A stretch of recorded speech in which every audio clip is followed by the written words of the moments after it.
അസ്സലാമു അലൈക്കും. പുതപ്പ് മാറ്റി പുറത്തിറങ്ങാൻ പടച്ച റബ്ബ് കൽപ്പിച്ചു. പരത്തിടേണം അറിവിൻ പ്രഭയത് പാരിൽ വെളിച്ചമാകേണം, പാരിൽ വെളിച്ചമാകേണം. പുതപ്പ് മാറ്റി പുറത്തിറങ്ങാൻ പടച്ച റബ്ബ് കൽപ്പിച്ചു. പരത്തിടേണം അറിവിൻ പ്രഭയത് പാരിൽ വെളിച്ചമാകേണം, പാരിൽ വെളിച്ചമാകേണം. ഹിറയിൽ കേട്ട ഇഖ്റ ശബ്ദം ഇൽമിൻ വഴിയത് തിരയാനായി. ഹിറയും വിട്ട് ഒഴുകിയിടുന്നു അന്ധകാരമകറ്റാനായി, അന്ധകാരമകറ്റാനായി. പുതപ്പ് മാറ്റി പുറത്തിറങ്ങാൻ പടച്ച റബ്ബ് കൽപ്പിച്ചു. പരത്തിടേണം അറിവിൻ പ്രഭയത് പാരിൽ വെളിച്ചമാകേണം, പാരിൽ വെളിച്ചമാകേണം. സൃഷ്ടാവാണാരാധനേകൻ അറിവാണാദം നേടേണം.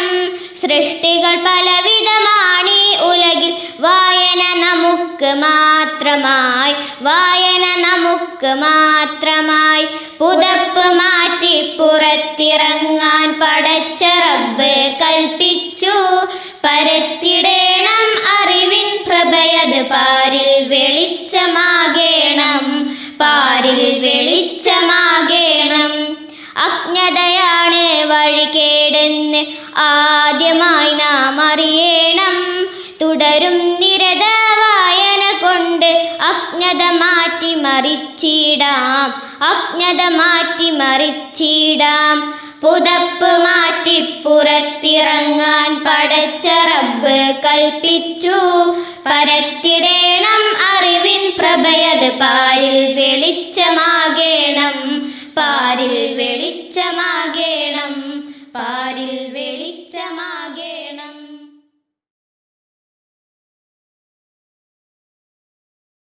അൽഹംദുലില്ലാഹില്ലദി അല്ലമ ബിൽ ഖലം അല്ലമൽ ഇൻസാന മാ ലം യഅലം.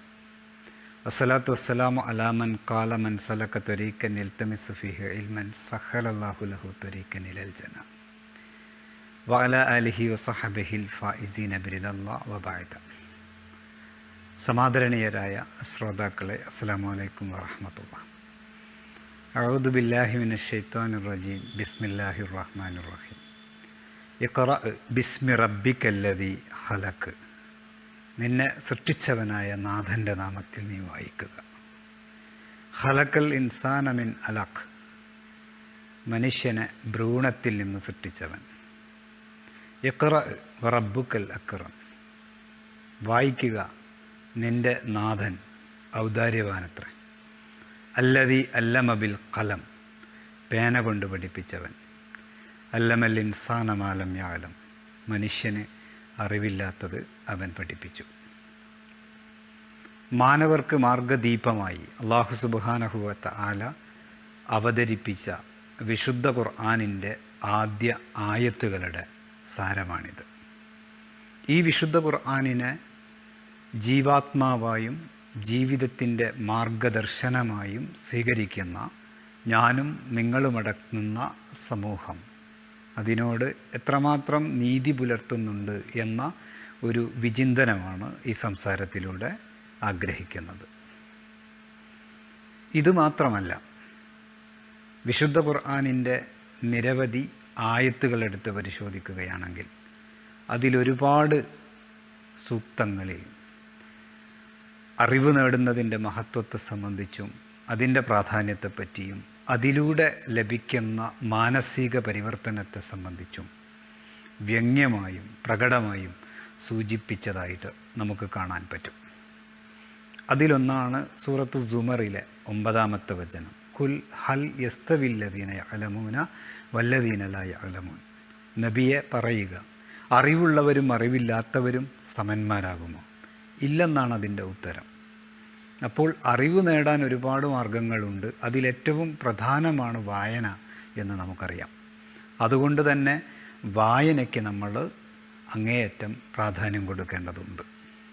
ഇങ്ങനെ വായനയെ പ്രോത്സാഹിപ്പിക്കുന്ന തരത്തിലുള്ള ആയത്തുകൾ മാത്രമല്ല വിശുദ്ധ ഖുർആനിലുള്ളത്, മറിച്ച് വായനയ്ക്ക് ഗുണകരമാകുന്ന രീതിയിൽ അല്ലെങ്കിൽ ആഴത്തിലുള്ള വായനയ്ക്ക് സഹായകമാകും രീതിയിലുള്ള വിവിധ വിഷയങ്ങളിലേക്കുള്ള ഹിൻറ്റുകൾ, സൂചകങ്ങൾ വിശുദ്ധ ഖുർആൻ അതിൻ്റെ ആയത്തുകളിലൂടെ നൽകുന്നുണ്ട്.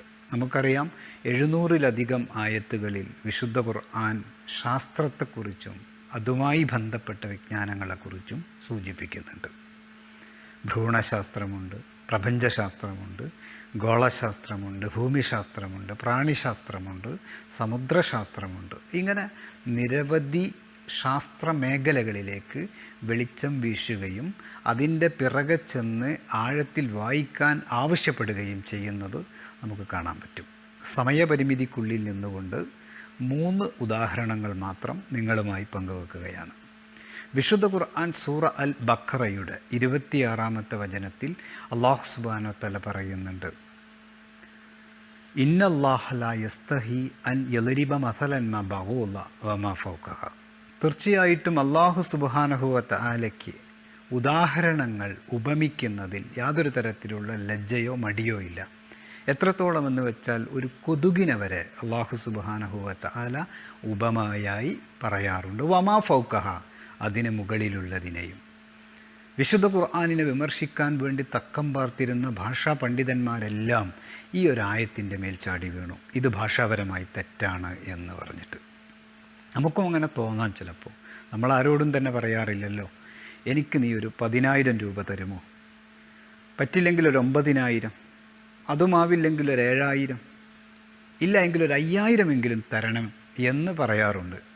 ഒരിക്കലും തന്നെ നമ്മൾ ഒരു 10,000 തരുമോ, 9,000 തരുമോ, 7,000 തരുമോ, കുറഞ്ഞ പക്ഷം ഒരു 5, അതുമല്ലെങ്കിൽ ഒരു 8,000 രൂപ എന്ന് നമ്മളാരോടും പറയാറില്ലല്ലോ. കാരണം നമ്മളെ ഏറ്റവും കുറഞ്ഞതാണ് ഏറ്റവും അവസാനം നമ്മൾ പറയുക എന്നതുപോലെ ഇവിടെ പറയേണ്ടിയിരുന്നത് സത്യത്തിൽ മാ ബഗൂല വ മാ ഫൗഖഹ എന്നതിന് പകരം മാ തഹ്തഹ, ഒരു കൊതുകിനെ വരെ അല്ല, അതിലും താഴെയുള്ളത് അള്ളാഹു ഉപമിക്കുമെന്നാണ് പറയേണ്ടത്. ഭാഷാപരമായിട്ട് അതാണ് ശരി എന്ന് ഭാഷാ പണ്ഡിതന്മാരൊക്കെ പറഞ്ഞു. പക്ഷേ കൂടുതൽ ആഴത്തിൽ ഈ ആയത്തിനെ പഠനവിധേയമാക്കിയപ്പോൾ, വിശകലന വിധേയമാക്കിയപ്പോൾ മനസ്സിലാക്കാൻ സാധിച്ച വസ്തുത, കൊതുകിൻ്റെ പുറത്ത് വമാ ഫൗഖഹ എന്ന് പറയുമ്പോൾ ഫൗക്കൽ ബഗൂല, ആ കൊതുകിൻ്റെ പുറം ഭാഗത്തുള്ള വസ്തുക്കൾ എന്തെന്ന് ചർച്ച വന്നു. അപ്പോൾ കൊതുകിൻ്റെ പുറം ഭാഗത്ത് മൈക്രോസ്കോപ്പ് വെച്ച് നോക്കിയാൽ മാത്രം കാണുന്ന സൂക്ഷ്മമായ ജീവികളുണ്ടത്രേ. സുബ്ഹാനല്ലാഹ്. അപ്പോൾ അതിനെ വരെ അള്ളാഹു ഉപമയായി പറയും എന്നാണ് അവിടെ സൂചിപ്പിച്ചത്. നോക്കൂ നിങ്ങൾ. ഇനി വിശുദ്ധ ഖുർആനിലെ സൂറത്തു നംലിലെ 18-ാമത്തെ സൂക്തത്തിൽ നോക്കൂ നിങ്ങൾ.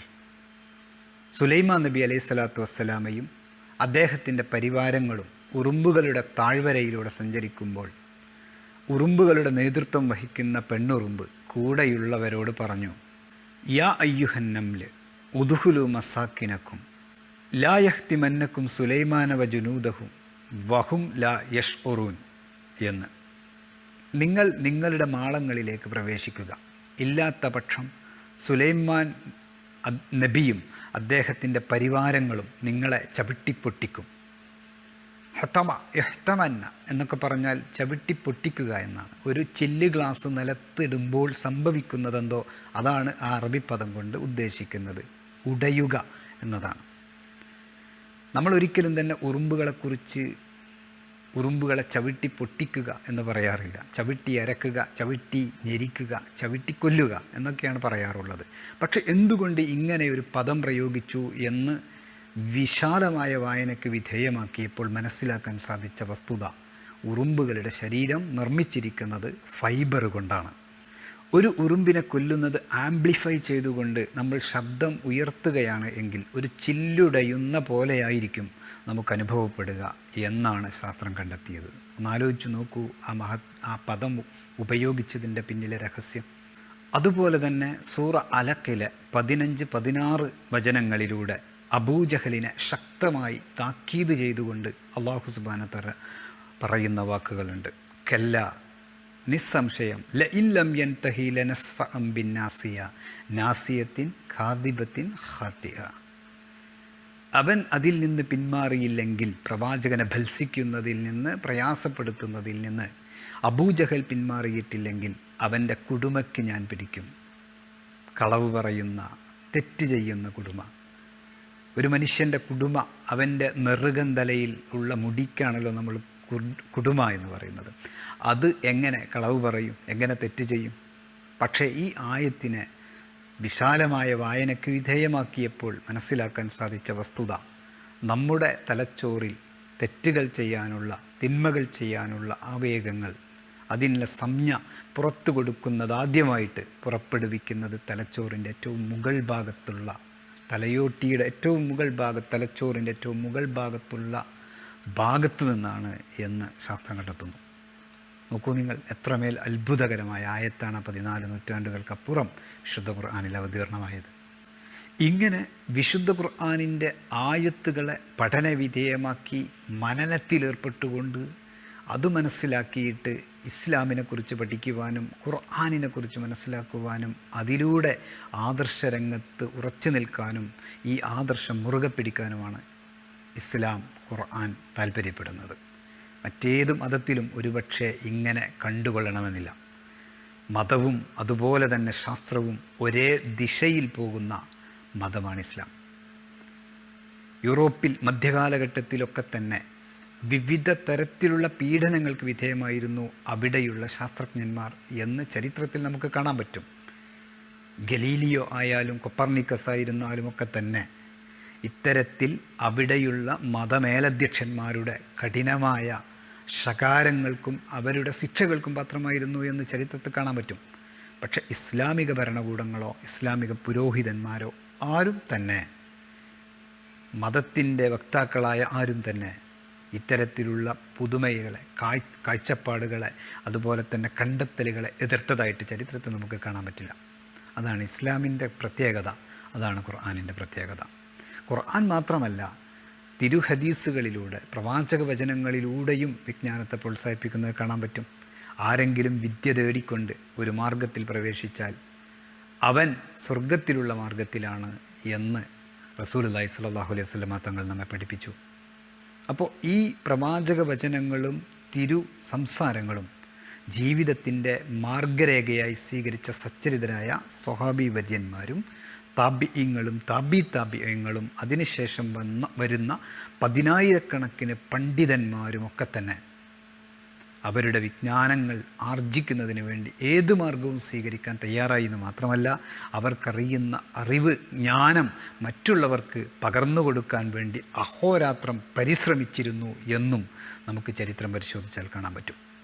അതുകൊണ്ട് തന്നെയാണ് AD 8 മുതൽ 16 നൂറ്റാണ്ട് വരെയുള്ള കാലഘട്ടം, റോമാ സാമ്രാജ്യത്തിൻ്റെ തകർച്ചയ്ക്ക് ശേഷം യൂറോപ്പ് ഇരുട്ടിലായിപ്പോയ ദ ഡാർക്ക് ഏജ് എന്നറിയപ്പെട്ട കാലഘട്ടത്തിൽ ഇസ്ലാമിക സാമ്രാജ്യവും അതിനോടനുബന്ധിച്ചുള്ള വിജ്ഞാന ശേഖരങ്ങളും ഒക്കെ പണ്ഡിതന്മാരും എല്ലാം തന്നെ ജ്വലിച്ചു നിന്ന കാലഘട്ടമായിരുന്നു എന്ന് കാണാൻ പറ്റും.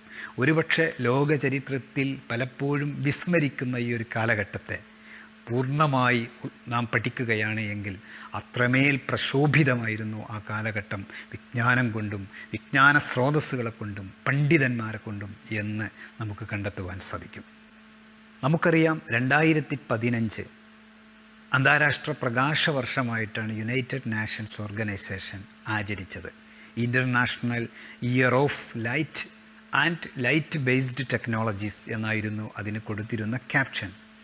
എന്തുകൊണ്ടാണ് 2015 എന്ന വർഷം തന്നെ UN പ്രകാശവർഷമായി തിരഞ്ഞെടുക്കാൻ കാരണം? 2015 പ്രഗത്ഭമായ പ്രസിദ്ധമായ ഒരു പുസ്തകം ഇറങ്ങിയതിൻ്റെ 1000-ാം ആണ്ടാണ്. ഏതായിരുന്നു ആ പുസ്തകം? കിതാബുൽ മനാദിർ, ദ ബുക്ക് ഓഫ് ഒപ്റ്റിക്സ്, പ്രകാശഗ്രന്ഥം എന്നറിയപ്പെട്ട ഇബ്നു ഹൈതമിൻ്റെ ഗ്രന്ഥം. ഇബ്നു ഹൈതം ആരായിരുന്നു? മഹാനായ പണ്ഡിതനായിരുന്നു, പ്രഗത്ഭനായ ശാസ്ത്രജ്ഞനായിരുന്നു. The first true scientist in the world എന്നറിയപ്പെട്ട ആളാണ്. ലോകത്തിലെ ആദ്യത്തെ യഥാർത്ഥ ശാസ്ത്രകാരൻ എന്നാണ്. എന്താ അങ്ങനെ പറയാൻ കാരണം? ഇന്ന് ഇപ്പോൾ PhD ചെയ്യുന്ന, ഗവേഷണം ചെയ്യുന്ന ആളുകളെ സംബന്ധിച്ചിടത്തോളവും അതിന് ഗൈഡ്ഷിപ്പ് നൽകുന്ന, അതിന് സൂപ്പർവിഷൻ നൽകുന്ന ആളുകളെ സംബന്ധിച്ചിടത്തോളം ഒക്കെ പരിചിതമായ ചില പദങ്ങളുണ്ട്. പിയർ റിവ്യൂ, അതുപോലെ റിവ്യൂ ഓഫ് ലിറ്ററേച്ചർ, ഹൈപ്പത്തസിസ് തുടങ്ങിയ കുറേ പദങ്ങൾ.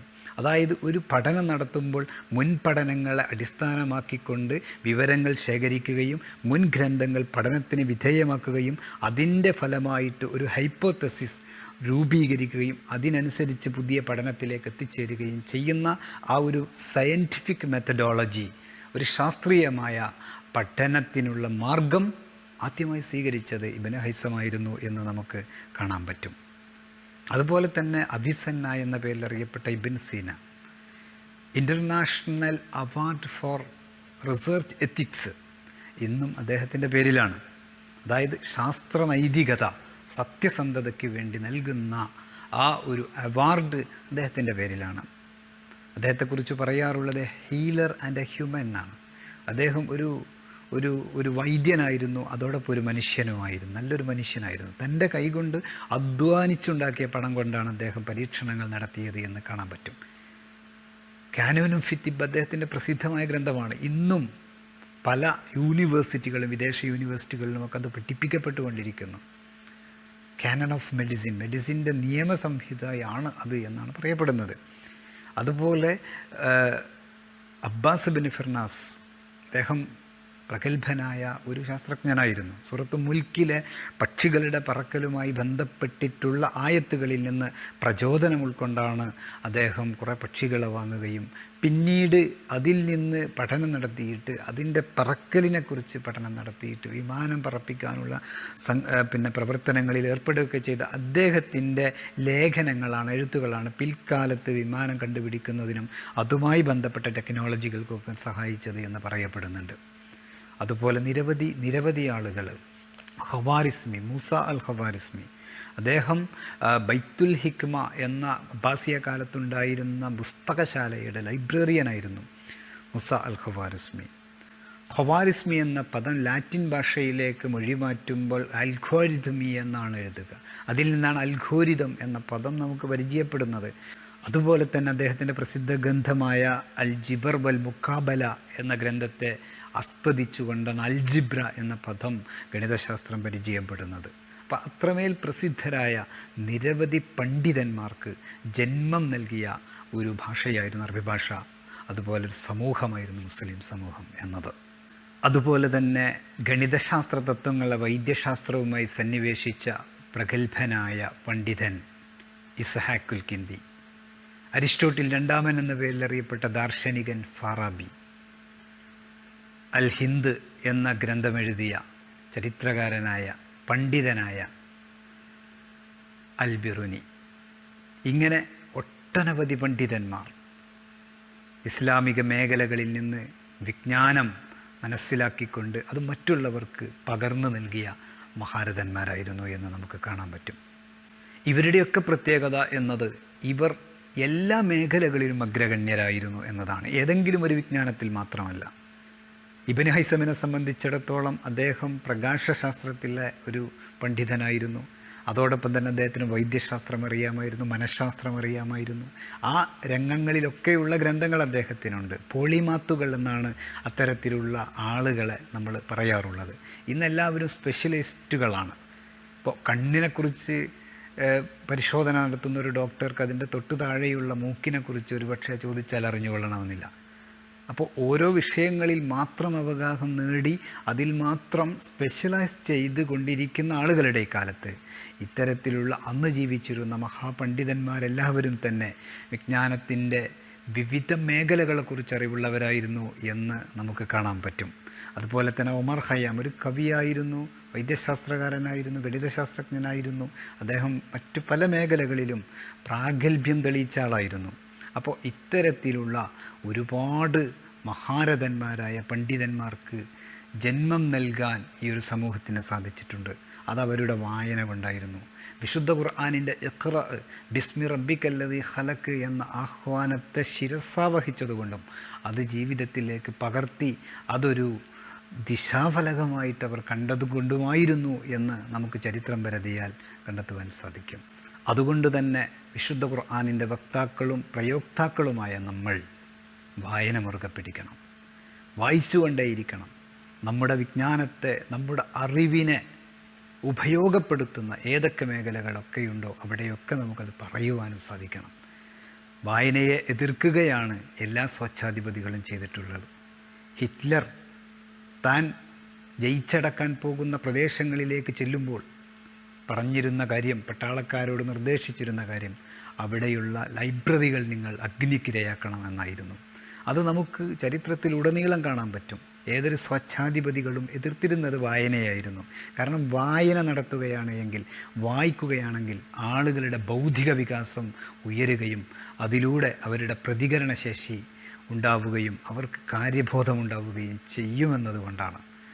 മറിച്ച് ഇത്തരത്തിലുള്ള ഗഹനമായ വായനയുടെ പുസ്തകങ്ങൾ നശിപ്പിക്കുകയും പലതരത്തിലുള്ള പൈങ്കിളിക്കഥകളും മറ്റും നൽകുകയും ചെയ്താൽ ഒരു സമൂഹത്തെ ഷണ്ഡീകരിക്കുവാൻ സാധിക്കുമെന്നവർ മനസ്സിലാക്കിയിരുന്നു. അതുതന്നെയായിരുന്നു അവരുടെയൊക്കെ തന്നെ കുൽസിതമായ ബുദ്ധിയിൽ നിന്നുണ്ടായ കുപ്രസിദ്ധമായ വിജയങ്ങൾക്കൊക്കെ നിദാനം എന്ന് നമുക്ക് കണ്ടെത്തുവാൻ സാധിക്കും. അപ്പോൾ വായന എന്നത് നമ്മൾ മുറുകെ പിടിക്കുക. 2 തരത്തിൽ ആരോഗ്യമുണ്ടാവേണ്ടതുണ്ട്. ഒന്ന് ശാരീരികമായ ആരോഗ്യവും, 2 മാനസികമായ ആരോഗ്യവും. ശാരീരികമായ ആരോഗ്യത്തിന് ഗുണകരമായത് നമ്മൾ ഭക്ഷണം കഴിക്കുക എന്നതാണ്. നല്ല ആരോഗ്യപൂർണ്ണമായിട്ടുള്ള ഭക്ഷണം മിതമായ അളവിൽ കഴിച്ചാൽ നമുക്ക് ആരോഗ്യം കാത്തു സൂക്ഷിക്കാൻ പറ്റും. എന്നാൽ മാനസികമായിട്ടുള്ള ആരോഗ്യത്തിന് എന്ത് വേണം? വായന വേണം. അതാണ് വായന. നമ്മുടെ മനസ്സിന് നൽകുന്ന ഭക്ഷണമാണ് വായന. അതുകൊണ്ട് തന്നെ പല പണ്ഡിതന്മാരും, ജാഹിൽ, അബ്ബാസിയ കാലത്ത് ജീവിച്ചിരുന്ന ജാഹിൽ എന്ന മഹാപണ്ഡിതൻ, അദ്ദേഹം പാരാലിസിസ് ബാധിച്ചുകൊണ്ട് കഷ്ടതകൾ അനുഭവിക്കാൻ മരണവക്രത്തിലിരിക്കുന്ന ഘട്ടത്തിൽ പോലും അദ്ദേഹം വായന ഒഴിവാക്കിയിരുന്നില്ല. എന്നിട്ട് തൻ്റെ ലൈബ്രറിയിലെ ഒരു ഷെൽഫിൽ നിന്നുള്ള പുസ്തകങ്ങൾ ദേഹത്തേക്ക് വീണാണ് അദ്ദേഹം മരണപ്പെട്ടത് എന്ന് ചരിത്രത്തിൽ കാണാൻ പറ്റും. അപ്പം അത്രയും മരണം വരെ വായനയോടുള്ള അഭിനിവേശം കാത്തുസൂക്ഷിച്ചവരായിരുന്നു നമ്മുടെ പൂർവികന്മാർ എന്ന് നാം ഓരോരുത്തരും തന്നെ മനസ്സിലാക്കുക. വായന കൊണ്ട് നമുക്ക് എന്ത് ലഭിക്കും എന്ന് നാം ആലോചിക്കേണ്ടതുണ്ട്. പലരും ചോദിക്കാറുണ്ട്, എന്താണ് വായനയിലൂടെ നമുക്ക് ലഭിക്കുക? വായന കൊണ്ട് നമുക്ക് ലഭിക്കുന്ന ഒരുപാട് കാര്യങ്ങളുണ്ട്. അതിലൊന്ന് പ്രധാനപ്പെട്ടത് നമ്മെ ഒരു വ്യത്യസ്തനായ വ്യക്തിയാക്കുമെന്നാണ്. മറ്റുള്ളവരിൽ നിന്ന് വിഭിന്നമായ ആശയങ്ങളുള്ള, ചിന്താഗതികളുള്ള ഒരു വ്യക്തിയായി നമ്മെ പരിവർത്തിപ്പിക്കാൻ നമ്മുടെ വായന കൊണ്ട് പറ്റും. അതുപോലെ തന്നെ നമ്മുടെ മനസ്സിലുള്ള പല ദുർവിചാരങ്ങളെയും പല രോഗങ്ങളെയും ഇല്ലാതാക്കാനുള്ള ഒരു മരുന്ന് കൂടിയാണ് വായന. വായനയിലൂടെ നമ്മുടെ മനസ്സിലുള്ള, നമുക്ക് നൈസർഗികമായി നമുക്ക് ലഭിച്ച, സമൂഹത്തിൽ നിന്ന് പറ്റിക്കൂടിയ ഒരുപാട് തെറ്റായ വികാരങ്ങൾ നമ്മുടെ മനസ്സിലുണ്ടെങ്കിൽ അതെല്ലാം തന്നെ പൊക്കിക്കളയാൻ, ഇല്ലാതാക്കി കളയാൻ വായനയെ കൊണ്ട് സാധിക്കും. അതോടൊപ്പം തന്നെ നമുക്കൊരു തിരിച്ചറിവ് ലഭിക്കും. അറിവല്ല പ്രധാനം. അറിവ് നമുക്ക് പലയിടത്തുനിന്നും ലഭിച്ചു എന്ന് വരാം. ഫേസ്ബുക്ക്, വാട്സാപ്പ് പോലെയുള്ള മാധ്യമങ്ങളിലൊക്കെ ഒരുപക്ഷെ അപ്ഡേറ്റഡ് ആയിട്ടുള്ള ഒരുപാട് അറിവുകൾ നമുക്ക് ലഭിച്ചെന്ന് വരാം. പക്ഷേ അതൊരിക്കലും തന്നെ നമുക്ക് തിരിച്ചറിവ് ഉണ്ടാക്കുകയില്ല. നമുക്കൊരു തിരിച്ചറിവുണ്ടാകാൻ ആഴത്തിലുള്ള വായന കൂടിയേ തീരൂ. അതോടൊപ്പം തന്നെ വായനയിലൂടെ നമുക്ക് എൻ്റർടൈൻമെൻറ്റ് ലഭിക്കുന്നു. ഒരു ഇൻഫോർടൈൻമെൻറ്റാണ് സത്യത്തിൽ വായന എന്നത്.